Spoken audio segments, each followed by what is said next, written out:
I'm sure you've seen this, but I just wanted to share it. I saw this first a little while ago, and then now it's come out again. So I'm on the Children's Health Defence website. So last December, the world's leading vaccine experts met in Geneva and acknowledged that the vaccine confidence was in the toilet, despite the public health establishment's best efforts to mock and dissipate vaccine hesitancy. These experts, convened by the World Health Organization, confessed that the number of citizens and health professions raising questions about vaccine safety was spiraling out of control. One of the attendees, a WHO-affiliated anthropologist who has made a career out of the fine-tuning vaccine messaging and rebranding vaccine concerns as rumours, even admitted that there was no legitimate science to back up vaccine proponents' bald assertions about safety. As if by magic, SARS-CoV-2 and COVID-19 materialised early in 2020 just in time to recast vaccines as a solution rather than a problem. In fact, vaccines have been given a starring role in the tense global drama that is unfolding, with the media misleadingly promoting them as the best and even only path to immunity.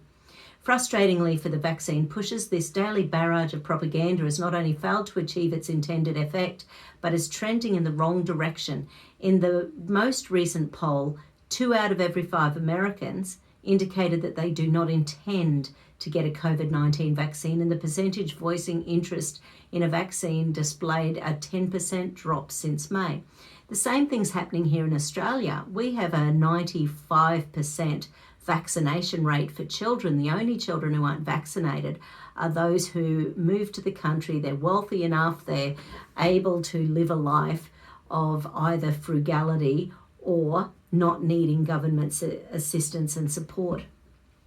So our rates are really quite high, and this has been the highest year of vaccinations for the flu ever. Like, it was something like 3 million more or 2 million more than it was last year.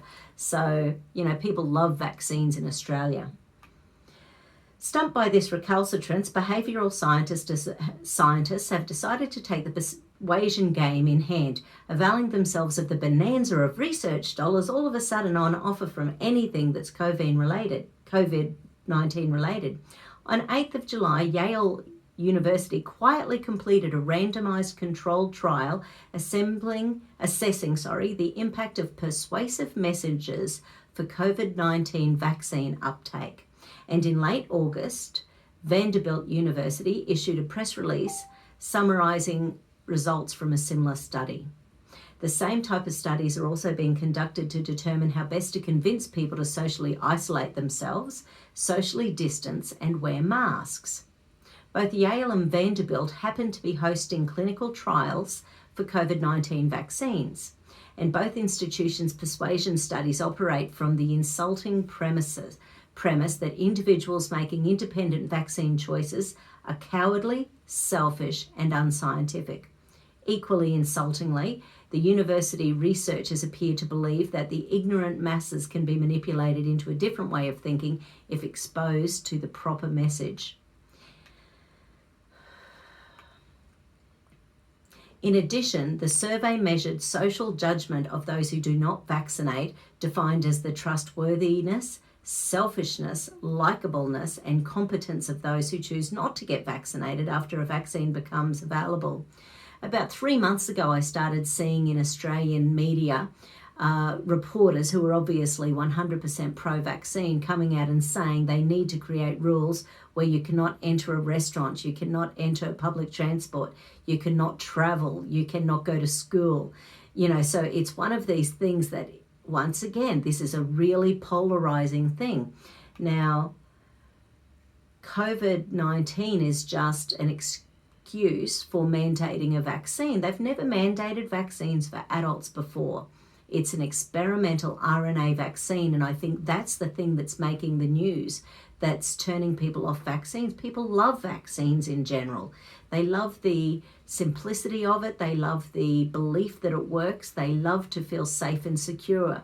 And most people will release some freedom to feel safe and secure. Anyway, I'm sure you've seen it, but it is interesting. So they've been looking at the messages and what works the best. And it's like this propaganda machine that we're going to be seeing over the next few months as things really ramp up. So anyway, you know, the big guns are out. They're spending lots of money doing research. I think just really pay attention to the science as it starts happening, because we're seeing, like, this is the first year ever when so much of the research associated with the vaccines around the world is being shown to the public.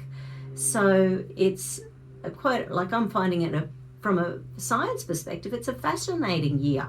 It's a year when we're going to really see some interesting data, some interesting science, and there's a lot of people with their, you know, eyes focused on it. So I don't think they'll be able to get away with things that aren't true, which, you know, we don't want for an experimental vaccine. We want it to be safe, we want it to be effective, and we don't want it to be causing more problems than the disease itself.